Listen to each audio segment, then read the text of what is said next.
Mariam Ottimofiore, and I am the FIGT Membership Chair.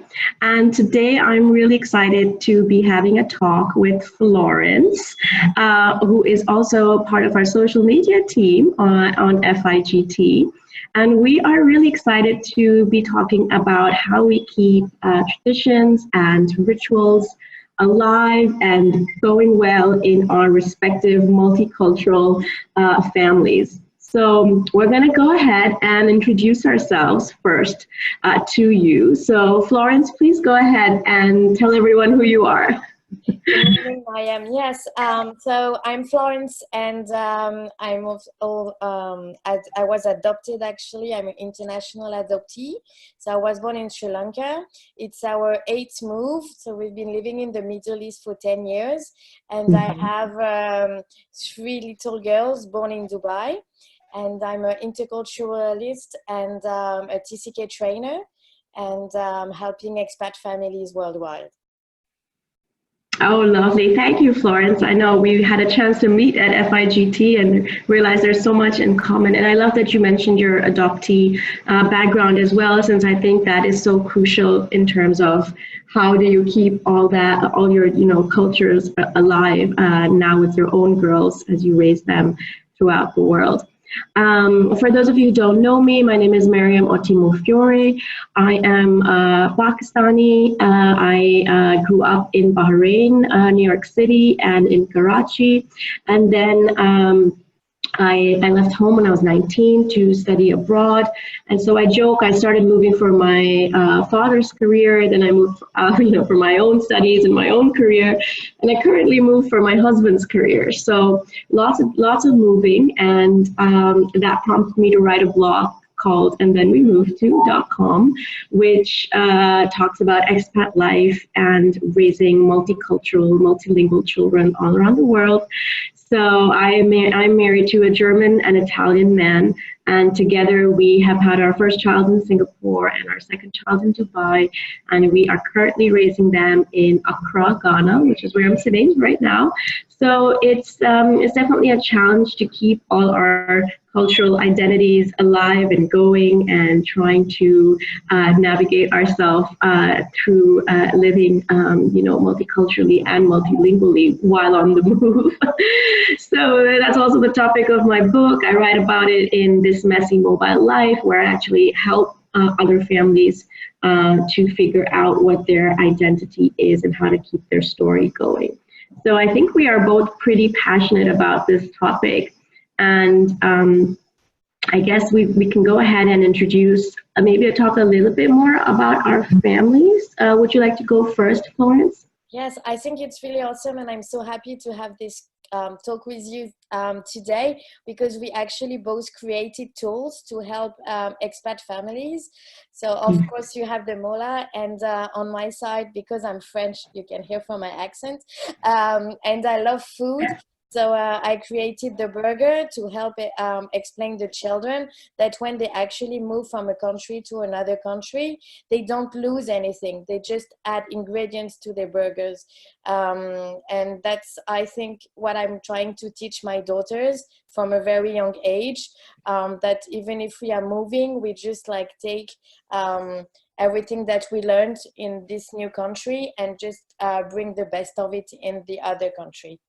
So my husband is French, and I've been raised in France, and I think, yes, we created our own cultural self, if I could say, and once we became moms, we have really to find cultural tips and rituals and traditions to help our children grow in this multicultural environment.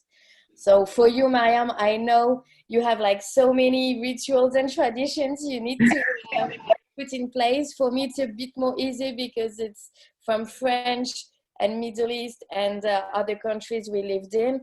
But maybe you want to share with us how interesting it is, how you manage all of it. Sure. Well, first of all, I think it is really interesting how you are doing that within your family. I think no matter how many cultures you are straddling. This can still be, a tricky process to handle. Even if you have like just two cultures, even that can be hard, because do you treat them equally, or how do you decide how much influence they play, or the role they play in your lives? And I guess like with us the challenge is that, okay, there are two things, and I've really been reflecting on this a lot, Florence, since we spoke on this previously to just brainstorm our ideas. I realized that I grew up in a very non-traditional Pakistani family. We're not really big on tradition, especially we're not very big on Pakistani traditions. And that's kind of strange, because I guess a Pakistani society is so coded, and there's so many rules to follow. There's so many rituals. Well, when someone gets married, this is what you do, and when someone dies, this is what you do, and there's so many. It's such a coded society that I think my dad especially became this nonconformist, where he didn't want to follow so many rituals and traditions, because he felt it was suffocating to that extent. And so what happens when you grow up with not too many traditions, imparted to you, but you end up moving and raising your family abroad? And I think that's what really is the aha moment, where you realize, right, well, if this matters to me, if I don't do something, and if I don't pass it on to my kids, that's it. It's gonna die. And will I be heartbroken, or can I live with it? So I think that's the first question to ask ourselves, is what traditions truly matter to you, such that you would actually be very, very upset if you couldn't pass them through your own family.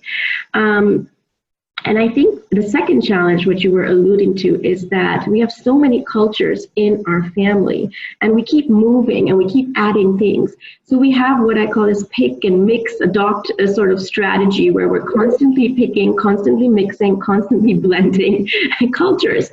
And, I've had to have a really good, long, hard look at what Pakistani cultures and traditions do I want to keep and adopt in my family. And my husband has two main cultures. He comes from German and Italian, and he's sort of done the same. And then, of course, we've adopted things like Chinese New Year when we lived in Singapore. We've adopted the tradition of our children singing happy birthday to each other in Arabic, which is what they used to do in Dubai.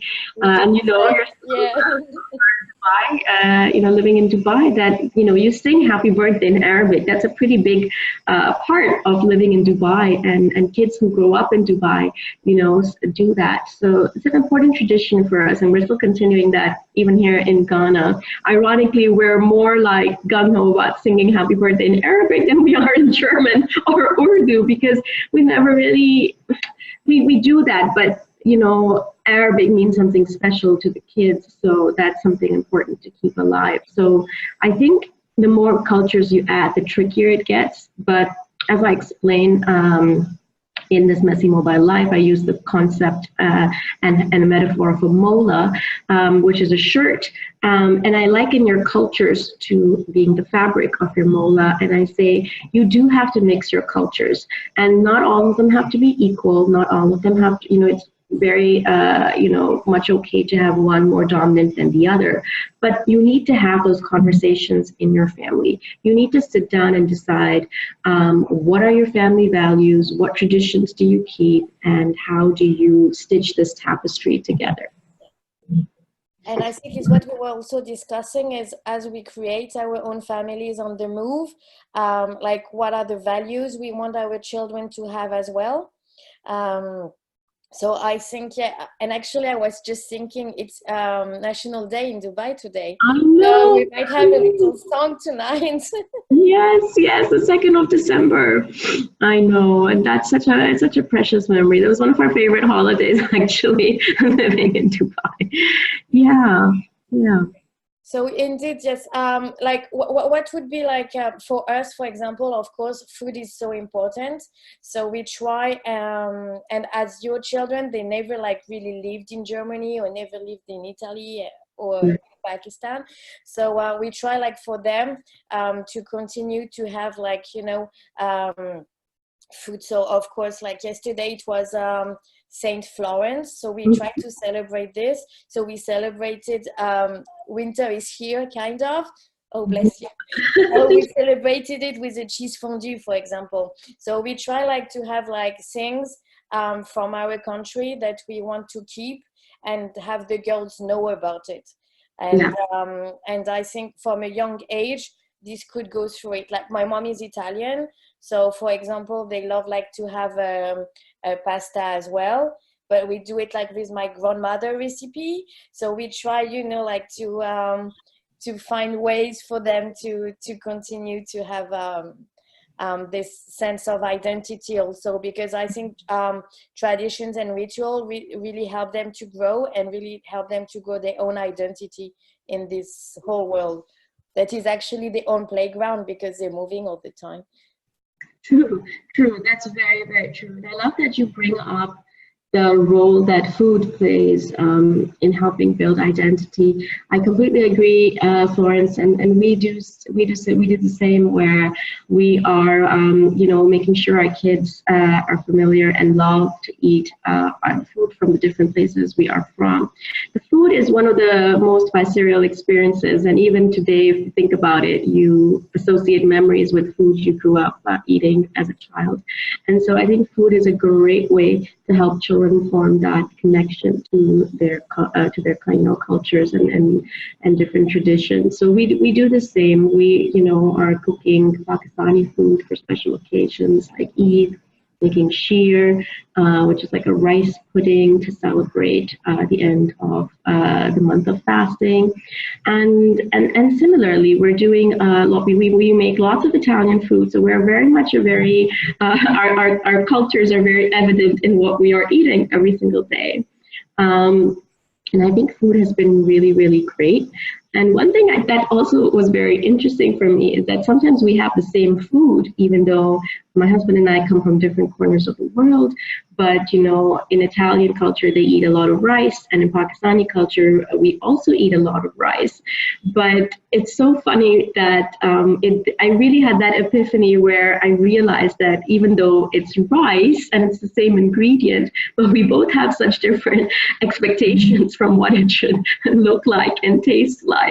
And that for me was an interesting moment in terms of thinking of our cultures and rituals and traditions, because I, as a Pakistani, want my rice to be, you know, long and fluffy with, you know, each grain separate, you know, and clearly defined. That in my definition is good rice cooked to perfection. And, you know, for my husband who's Italian, of course, rice is completely different because it's risotto and it's, you know, creamy and mushy and it's got to stick together and has such a different consistency. And so sometimes that's what this is also all about, realizing that you may have a lot in common, but you may be, you know, looking at the same ingredient, expecting it to taste very different. So it's about having those conversations where you agree on what matters to you and why, and how can you incorporate that going ahead in your family culture. Definitely. And what would be another one that you try to keep? Another ritual. Okay, so what we've had to do since we've lived this life on the move is, of course, like many international families, we've had to have some portable traditions that we take with us. And that's a really huge thing that I think we all recommend for international families, for globally mobile families, is to have your portable traditions, know what they are and how do you keep them going, whether you're living in Paris or Dubai. And for us, our portable traditions have been, we always mark our time in a place, you know, in the same way. We will always end it with a goodbye party, and we'll always start it with a housewarming party. And I feel like setting these traditions for ourselves is a great way to start and end a move. And it's a tradition we continue doing regardless of where we're living. And then other things that we do are, of course, little things like, Friday night is our, pizza and movie night. Although in Dubai, as you know, the weekend starts on Thursday night. So we had to modify that slightly. So Thursday night became our pizza and movie night. But that's fine. Like, we just, the tradition, it revolves around how you start the weekend, depending on when the weekend is starting in the country you're living in. So that's something we love to do. And that's been a really fun portable tradition that has just continued. Another portable tradition that we do is that we usually celebrate big moments by traveling.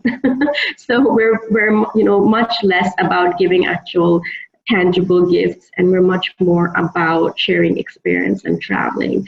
So that's our tradition, where we celebrate big moments by booking trips. That's something we do no matter where we live. And the other key thing that I think, this isn't a tradition, but this is how we live, is that we make sure our home languages remain the same. So we speak German and Urdu and English at home, no matter where we are or where we're living. And maybe the community language keeps changing from Danish to Mandarin to Arabic to French to Twi, but we make sure we have that consistency at home. That language is a huge part of culture, and as a result also becomes part of your tradition. So maintaining that consistency in language has really helped us as well. It's actually exactly what we do. Like, I have my little one, she either speaks in Arabic or in English. So my Arabic is not that good, but at least for the English, I just tell her I don't understand when we are at home. So if she's asking for an apple or something, I will give her a banana, just for her to understand that I don't understand, and that in our home, our main language is French. And so they will know that. And after, of course, they know that I speak English, but when we are outside, it's very important. So we keep this tradition alive as well at home, because wherever we go, at least they will know that in our own home we speak the same language all the time. Yeah, that's great. I like that a lot. And what we do as well, and I think it's also how to keep connections with our family everywhere, is also to celebrate birthdays and saints, because it's so important for them to know when is everyone's birthday as well, to keep a link, and at least they have some news and they can prepare this wherever we are in the world. Yeah. Oh, that's great. That's really, really great. Now, I think there's so many fun and new ways, creative ways where you can, keep that, tradition alive in your family. And I think that's truly important. Yeah.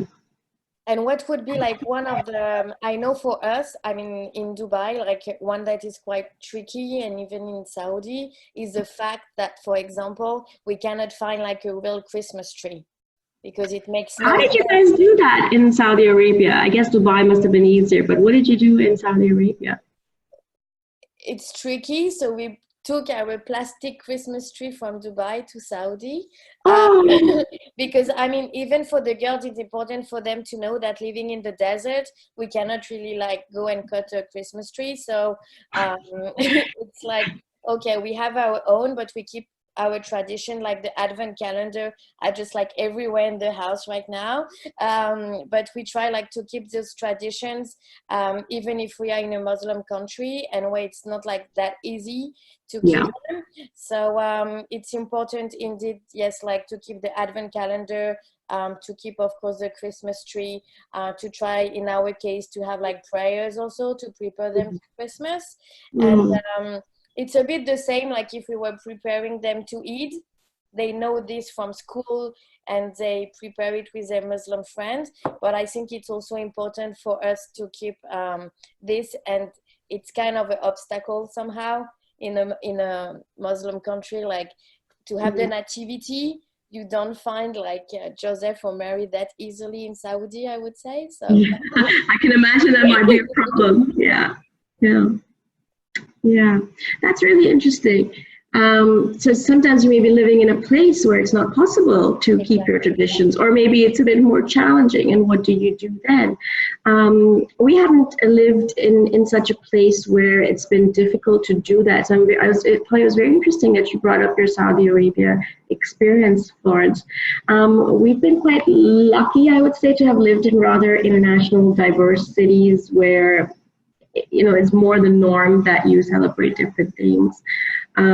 So that has actually been really good, and definitely I think for people who are listening out there, if you are facing some kind of challenge based on keeping your traditions alive because of where you live, we would love to hear more about that from you, because that could be interesting. What do you do? How do you get creative?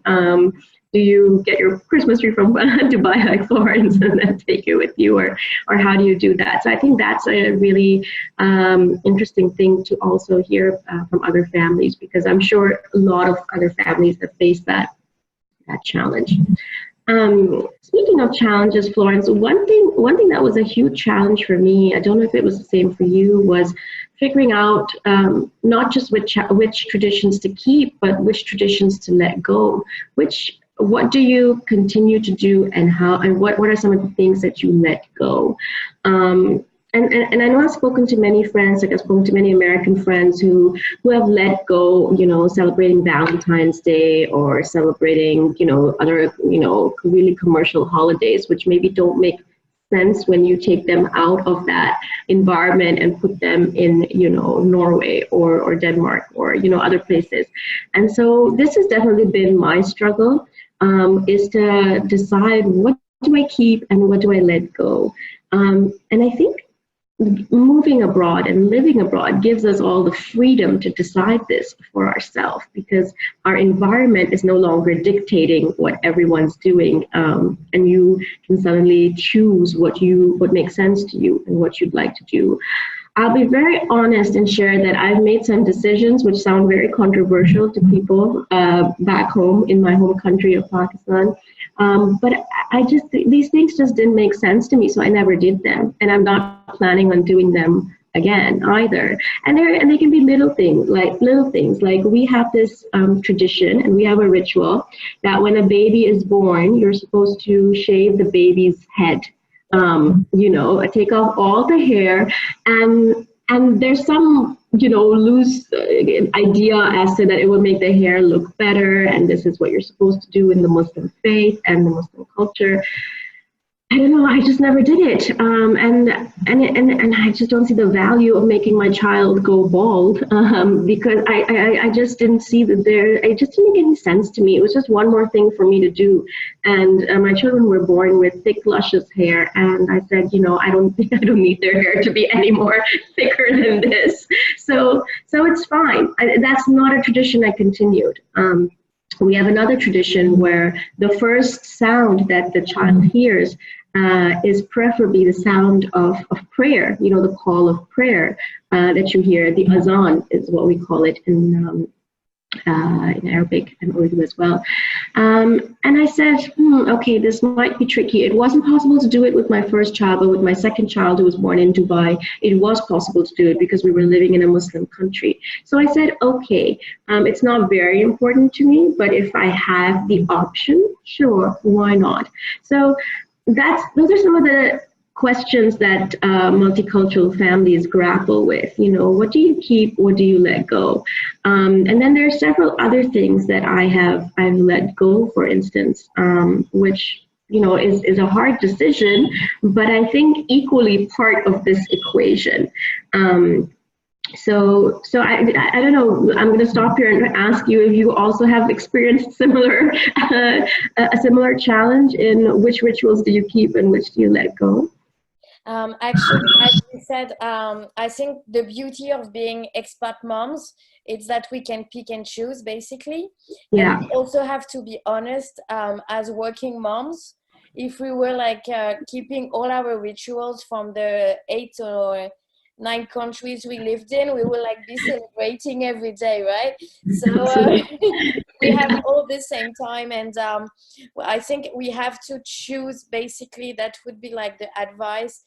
It's really to choose the one that resonates to us, and Mm. the one that is like really important, as you said. And of course, like if you were in a Muslim country and your daughter was able like to hear this beautiful sound, that's great. But I mean, we don't have to put too much pressure on our shoulders. I think that moving Mhm. around all the time, it's pressure already.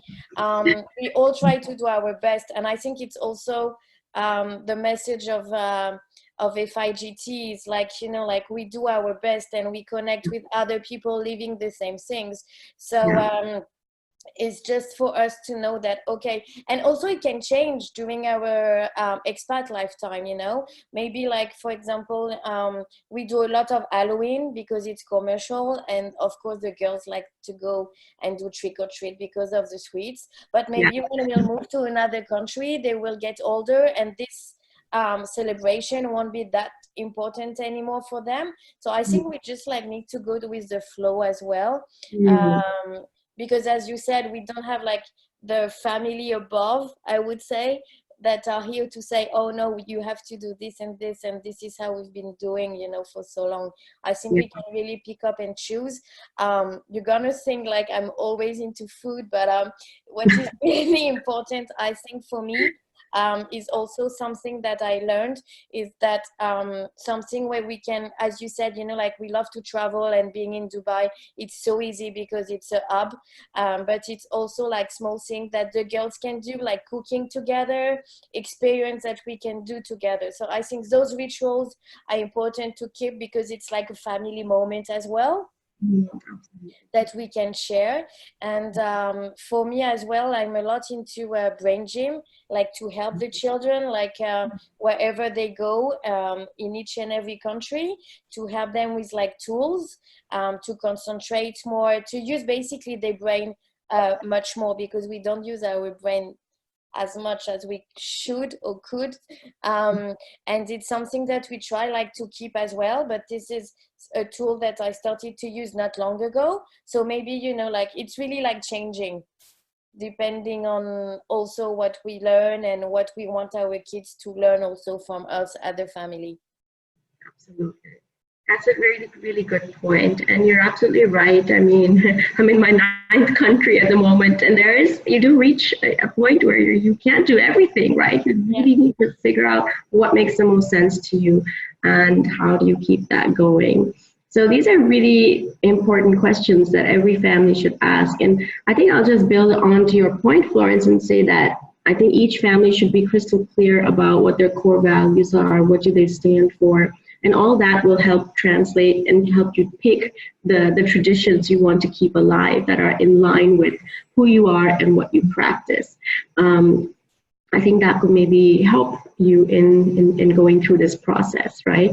And it's a very normal process. I know a lot of people feel bad because they can't continue traditions, or because they've stopped continuing traditions because they're living in a new country. And I don't think you need to feel bad about it. You just need to have that honest discussion with yourself and say, well, you know, clearly it hasn't maybe been as important to you, and that's okay. Just have that conversation in your mind and say, this, I haven't done this because of this reason, and then just decide. You know, it's fine to say, I don't want to keep this going, this tradition going, whereas I'd much rather spend my energy on keeping another tradition that truly, you know, means more to me, keep that going. So I think we don't have to feel bad. Like you said, there's already so much pressure on us and so many things to do, that, you know, continuing traditions and rituals shouldn't become just one more thing on your to-do list. It should actually be something that gives you joy, right? So that's truly important. That should be hopefully the key thing to help you determine what you keep and what you let go. definitely. Well, Florence, I guess we've covered most of our topics that we wanted to share, but just to wrap up this discussion, is there one particular tip or advice that you would like to share with other globally mobile families, other multicultural families out there, in terms of keeping your rituals and traditions alive on the move? I think one of the tips, it's also to ask our children what they want to keep. It's like, you know, like, yeah, the burger, like which ingredient you want to add and which one will really like talk to you when you will change country. Yeah. So why not, you know, like ask our children what really help them also in this expat adventure and what they want to keep, and we can also have them add a ritual or a tradition. Yeah. Oh, I love that so much. In fact, that's what we've been doing ourselves. I think that is such a good tip, Florence. Thank you for sharing that, because that's truly important to involve the kids as well, because they're part of, you know, your family, and you're moving along and growing up in different places. It is important that you inculcate that or incorporate that into your traditions. Like sing happy birthday in Arabic, they learned, so now they will do it, like, you know, for all their birthdays. And I think it's also seal the brotherhood, you know, because that's something they can share also between each other only, like, so wherever they go. Yeah, I think that's so great, and I think that's a great message to share with other globally mobile families out there. I think that my tips would also be along the same lines, and it would probably be a culmination of the things I've already said, but it would be, don't stress out. This should be a fun process. Don't look at culture and traditions as just something, you know, one more thing you have to do. This should bring you joy and not bring you panic. So do the things that bring you joy and forget about the things that bring you panic. And I think my other tip would be that, you know, as you move from one country to the next, or you spend a lot of time even in one country, of course, you're going to be changing a lot. And it's okay for you to change. It's okay that your family culture changes. It's okay that how you do things change. I think often we feel a lot of pressure when we compare ourselves to people from back home, or, you know, we go back for visits, and that's usually when we feel pressure from friends and family back home. And then we usually realize at that point, oh, wow, we're so different and we don't do some things. But I think the way to handle it is to be very honest and open as to how moving has changed or shaped your family identity. And you know, you don't have to get into arguments with people back home, but you are allowed to say, well, actually, because we don't live in country X, Y, Z, we do things differently. We found a different way to do things that works for us and our family, and that's why we are doing things maybe a bit differently than yours, and it's fine. You know, you're not saying one way is better than the other, but you are explaining that there's good reason for why you've kept certain traditions and why you've let certain things go. So as long as you are conscious about doing that process, it's a lot easier to then also have those discussions with friends and family back home. And especially right now, I know it's the holiday season. We've just done Thanksgiving, and Christmas coming up, and the December holidays. And that's usually when families feel a lot of pressure, and there's that urge to compare and urge to you know, there's also that longing of what you've missed out on. So I think at the holidays, it is a good time to actually analyze yourself. Like, is there anything else you could be doing? Is there something you wish you had kept alive but haven't, and how could you? So use it as a positive way. Use your longing, your nostalgia, your homesickness in a way that helps you to decide who you want to be going forward. I think that would be my tip as well. Thank you, Mariam. Yeah, that's a lot of tips to take away, and I hope, yeah, that would be great to actually organize all the 2020 goals and to put inside. But definitely, I think, yeah, joy, it's the season of joy heading to Christmas, but that should be the main tip. Yeah, make everyone happy and be happy with the decision we take. Absolutely, absolutely. Well, thank you very much, Florence, for being here with me to chat today. And I think we would love to hear from you if you're listening, or if you watch this recording later. Feel free to pop in the comments as to how you have made this decision for yourself, or how this process has looked for you. What have you kept? What have you let go? What kind of challenges do you face? If you, like Florence, face the challenge of finding a Christmas tree in Saudi Arabia, let us know. We would love to hear from you, and also more about your experiences, because this is a place where we can honestly show up and discuss, you know, how it truly is. With people who understand and get where you're coming from. So on that note, we will say goodbye. Goodbye from me here in Accra, Ghana. And Florence. Yeah. Happy holiday season to everyone. Thank you. Thank you so much. Bye-bye. Bye-bye, everyone.